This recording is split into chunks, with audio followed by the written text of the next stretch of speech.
जब लोग दिवाली में दिए जलाते थे और होली में रंग उड़ाते थे, उस वक्त एक त्योहार ऐसा था जो सीधे दिलों को हिला देता था। और साम्राज्यों को भी वो कोई आम त्योहार नहीं था, वो था रथ यात्रा। जहां कृष्ण चलते हैं वहां भीड़ चलती है, और जहां भीड़ चलती है वहीं से क्रांति जम लेती है। रथ यात्रा, भगवान जगन्नाथ की भव्य सवारी। पहली नजर में ये एक धार्मिक उत्सव लगता है, लेकिन अंग्रेजों के लिए ये था एक भय, एक डरावना सपना जो श्रद्धा की ओट में चलता था। एक ऐसी आवाज जो बिना हथियार के भी दहाड़ती थी। जब दिवाली घरों को रोशन करती थी और होली गलियों को रंगीन, तब रथ यात्रा लोगों को चलने पर मजबूर कर देती थी। सिर्फ शारीरिक रूप से नहीं, राजनीतिक रूप से भी। चलिए जानते हैं क्यों ब्रिटिश हुकूमत को रथ यात्रा सबसे ज्यादा डराती थी। जगरनॉट, डर से जन्मा एक शब्द। ब्रिटिशों ने सबसे पहले रथ यात्रा के बारे में 14वीं-15वीं सदी में सुना, लेकिन 18वीं-19वीं सदी में जब उन्होंने इस महासंगठन को अपनी आंखों से देखा तो कांप उठे। हजारों लोग विशाल रथ खींचते हुए। ब्रिटिश मिशनरी क्लॉडियस बुकानन ने लिखा, काले रंग की मूर्ति, खून से सना हुआ विकराल चेहरा। उन्होंने ये बातें बढ़ा चढ़ाकर लिखी ताकि हिंदू धर्म को नीचा दिखाया जा सके। यहां तक कि झूठ फैलाया गया कि भक्त खुद को रथ के पहियों के नीचे कुचलवा देते हैं। इन्हीं कहानियों से जन्म हुआ अंग्रेजी शब्द जगरनॉट का, जिसका मतलब है एक विशाल, अदम्य और खतरनाक शक्ति। एक शक्ति जो अंग्रेजों को भारत की श्रद्धा में दिखाई दी। वो रथ जो साम्राज्य हिला गया। 19वीं सदी में रथ यात्रा में 1 लाख से ज्यादा लोग एकत्र होते थे, बिना न्योते, बिना स्वार्थ, सिर्फ भक्ति। बंगाल, बिहार, ओडिशा, आंध्र और नेपाल तक से लोग आते थे।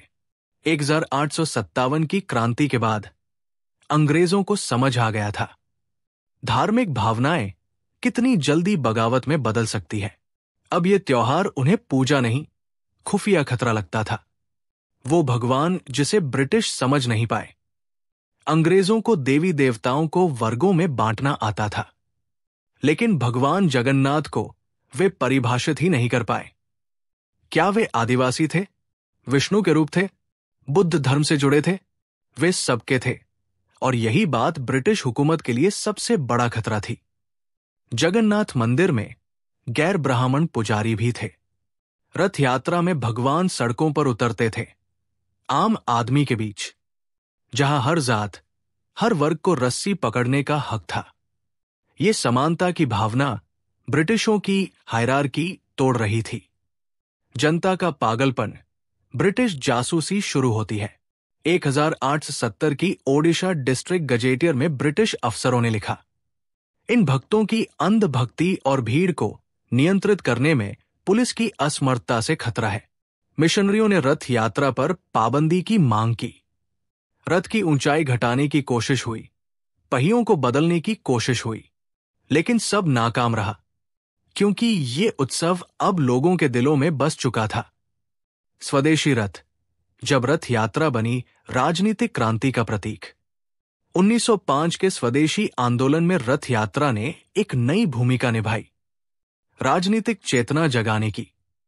बंगाल, गुजरात और महाराष्ट्र में भगवान जगन्नाथ को भारतीय एकता का प्रतीक बना दिया गया।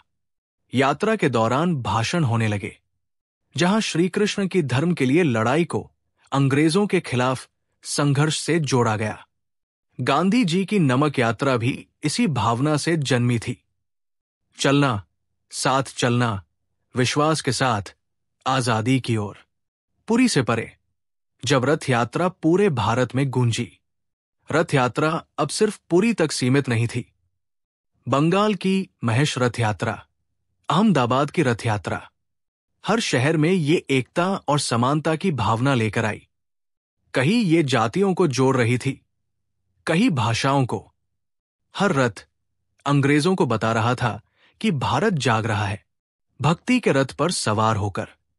भगवान जगन्नाथ, जिसे अंग्रेज कभी गुलाम नहीं बना पाए, आखिरकार ब्रिटिशों ने रथ यात्रा से हाथ खींच लिए। उनकी पाबंदियों की लोग हंसी उड़ाने लगे। उनकी बर्बरी वाली कहानियां कोई सुनने को तैयार नहीं था।